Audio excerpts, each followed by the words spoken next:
Get ready for the unbelievable tale of the 2005 United States Grand Prix. A race like no other, where controversy and adrenaline collided to create a moment that's etched in the annals of Formula One lore.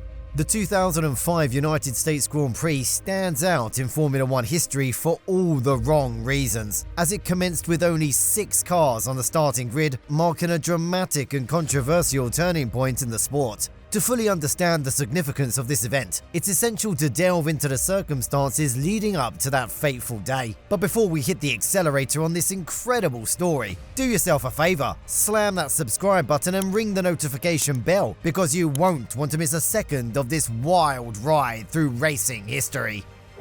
In 2000, Formula One made a successful return to the United States after a 9-year absence, thanks to the negotiations by Bernie Ecclestone. The race took place at the Indianapolis Motor Speedway on a modified racecourse. While there were some exciting moments, including a thrilling 2000 battle between Michael Schumacher and Mika Hakkinen, Formula One struggled to gain popularity in the US, where NASCAR remained the dominant motorsport. Despite these exciting moments, Formula One struggled to gain popularity in the United States. The American audience remained more interested in NASCAR, and the sport's appeal was limited. The early 2000s were marked by Ferrari's relentless victories, but the real blow to Formula One's reputation in the United States occurred in 2005. The 2005 season introduced an extra layer of complexity to the sport with a tyre war. 3 teams used Bridgestone tyres, while the rest opted for Michelin. Moreover, the rules for that season prohibited tyre changes during a race unless there were valid safety concerns. This rule change meant that drivers had to manage a single set of tyres throughout the entire race. In general, Michelin adapted better to these rules, supplying tyres to Renault and McLaren, 2 dominant teams that shared most of the wins that season. However, the United States Grand Prix at Indianapolis unveiled a significant problem with Michelin's tyre construction, particularly related to the banked final corner of the track. The banked final corner subjected the tyres to unique stresses, exacerbated by recent repaving of that part of the oval since the previous year's Grand Prix. The first warning sign appeared during Friday's practice, when Ralf Schumacher experienced a catastrophic left rear tyre failure, leading to a severe crash into the outside wall. This incident sidelined him, and the problems weren't limited to just one team. Ricardo Zonta took over his Toyota for practice, only for the team to discover extensive cuts on his tyres as well. Though the tyre issues initially seemed confined to Toyota, Michelin conducted an investigation, revealing the broader problem. Michelin's tyres were simply incapable of withstanding the demands of the final corner, with no quick solution in sight and concerns about the safety of 14 drivers on the track. A crisis rapidly unfolded.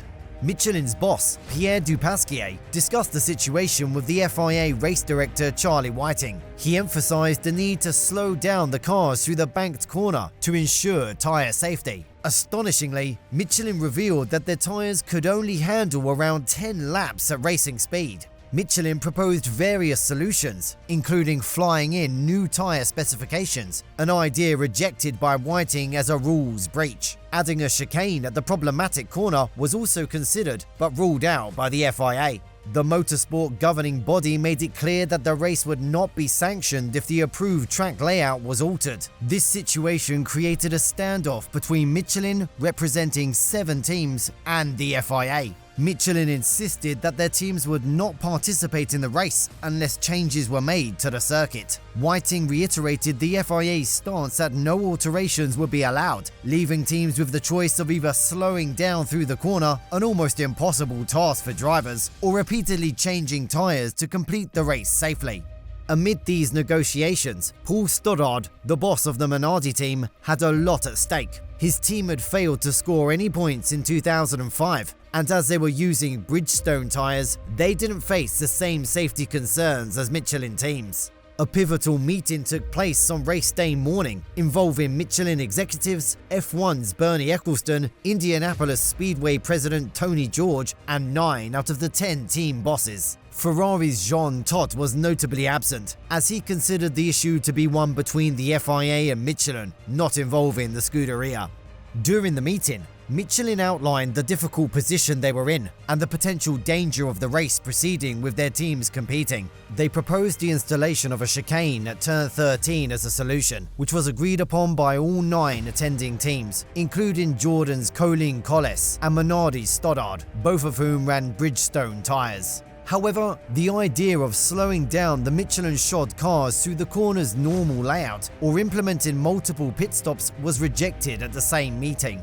Nevertheless, the majority of teams, in the interest of the sport and its fans, agreed to proceed without Ferrari. The teams were inclined to host a non-championship race without Ferrari if necessary, despite conflicting with FIA President Max Mosley's stance. This situation led to delegates taking on FIA roles to maintain order, although it posed challenges due to the lack of FIA technical support. Regardless, team bosses collaborated to ensure an honourable race.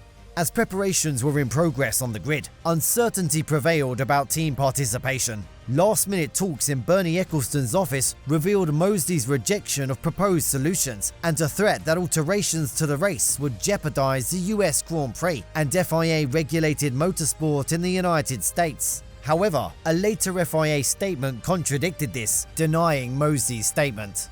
Amidst these negotiations, Stoddard felt pressured to participate despite his initial reluctance. The Michelin teams had agreed to pull their cars into the pits at the end of the formation lap.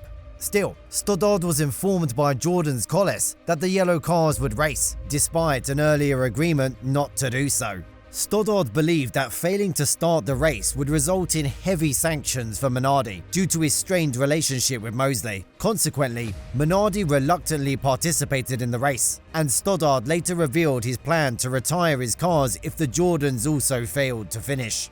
The failure to reach a compromise between Michelin, the FIA and the teams culminated in the Michelin teams being forced to withdraw their cars. As the drivers headed out for the formation lap, the world watched with bated breath, wondering if any would defy their team's wishes and take their positions on the grid.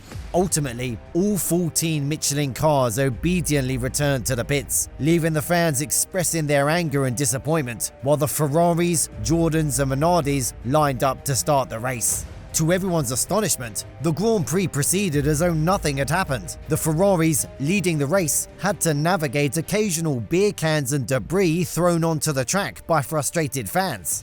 All 6 cars reached the checkered flag, with Michael Schumacher winning, followed by Barrichello, and Jordan's Thiago Monteiro securing an unlikely podium finish.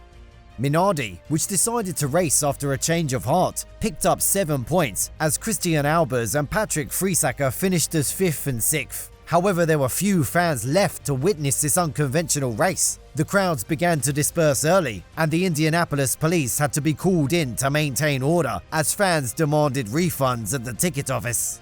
The negotiations leading up to the 2005 United States Grand Prix were mostly conducted in private. However, Paul Stoddard's willingness to share his version of events with the public provided a candid account of how this farcical race unfolded. Despite Minardi's unexpected points, Stoddard was furious about the turn of events. During an expletive-laden interview with Dutch television, he expressed his frustration and said, "It's the saddest day in Formula One's recent history." Stoddard went on to criticize the FIA and called for reforms to ensure that Formula One remains a true sport. He lamented the chaotic nature of the race, stating, "This is not a race, it's a farce. My apologies go out to the fans that are here today and to the millions and millions of people watching this on television around the world. This is why Formula One needs to be a sport." The fallout from the 2005 United States Grand Prix prompted the FIA to engage in damage control. The governing body defended its stance, blaming the teams for bringing the wrong equipment to the race. The FIA claimed that implementing a chicane would have exposed it to legal risks because the track had been altered without following modern safety procedures. The 7 Michelin teams faced charges at the World Motorsport Council for various violations, such as inadequate tyres, refusing to start the race, and damaging the sport's image by entering the pits. Initially found guilty, the decision was later overturned after concerns about potential criminal charges under Indiana state law were raised by McLaren's Ron Dennis and Red Bull's Christian Horner, leading to the exoneration of the Michelin teams. The 2005 United States Grand Prix repercussions extended beyond that day. While the race did return to Indianapolis in 2006, its earlier momentum had waned. The continued negotiations between Bernie Ecclestone and the Indianapolis Speedway president Tony George for a contract extension beyond 2007 ended without an agreement. Consequently, the United States Grand Prix fell off the Formula One calendar.